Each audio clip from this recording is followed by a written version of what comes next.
Member moment. Good afternoon, all my fellow Rotarians. Thank you for actually joining me here today.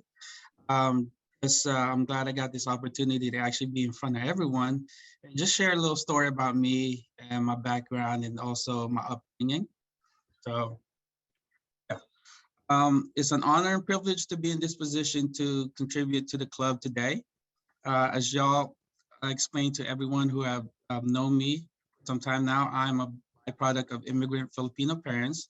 I was born and raised in Manila, Philippines, and moved to the US when I was 9 years old. Just wanted to remind everyone that October is Filipino American History Month. To celebrate that, let me share my story, my family story.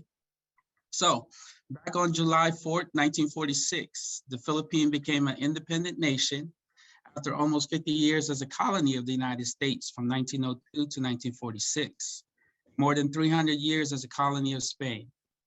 As the Cold War deepened, the United States sought to maintain its military presence in the Philippines, particularly in Clark Air Force Base and Subic Naval Base. 1947 military base agreement allowed the U.S. access to these and almost 24 other sites for 99 years.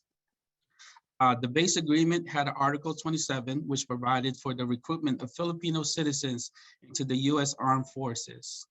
In 1991, the Philippine Congress voted to end the base agreement and close all the military base. The basis agreement in 1992, more than 35,000 Filipinos have served or were serving in the United States Navy. Several thousand Filipinos have been recruited into the U.S. Navy and other branches of the military during the American colonial period. The military base agreement ushered in several decades of aggressive recruitment of thousands of Filipino citizens into the U.S. Armed Forces, primarily by the U.S. Navy, with smaller numbers in the Army, Coast Guard, and the Merchant Marines. As a result of the increased need for personnel due to the Korean War, the Navy began recruiting Filipinos at a rate of 1,000 personnel a year in 1952. This was increased the following year, 1954, to 2,000 personnel.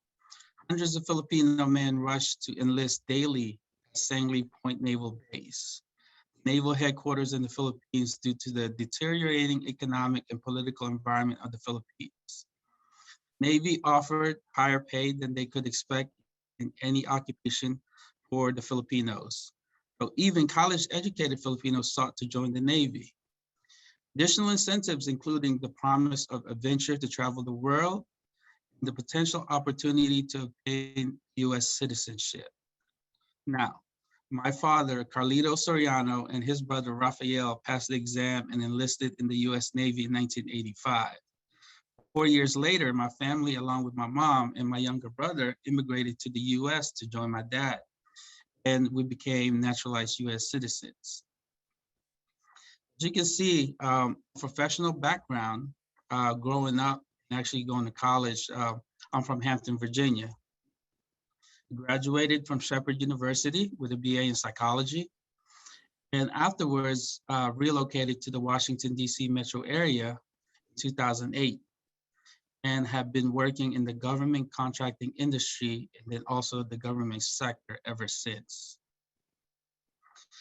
As I share with everyone, my life in Rotary started back in 2011 as a Rotaractor. And eventually in 2016, I became a member of the Washington, D.C. Rotary Club. The Washington, D.C. Club has allowed me opportunity to travel and meet people from all walks of life. And I have attended 5 Rotary conferences and looking to join more in the future. Conference that I have attended in 2011 was in New Orleans, Sao Paulo in 2015, Seoul, South Korea in 2016, Atlanta in 2017, and 2018 in Toronto. As I close out my shared moments with you, I just have one message for everyone. That is, the roar of the crowd is not for you. It's what you can do. And as you can't do it, you'll be cheering for somebody else. So in the words of the late, great Nipsey Hussle, the highest human act to inspire. So go out there and make a world of difference in someone's life. Thank you.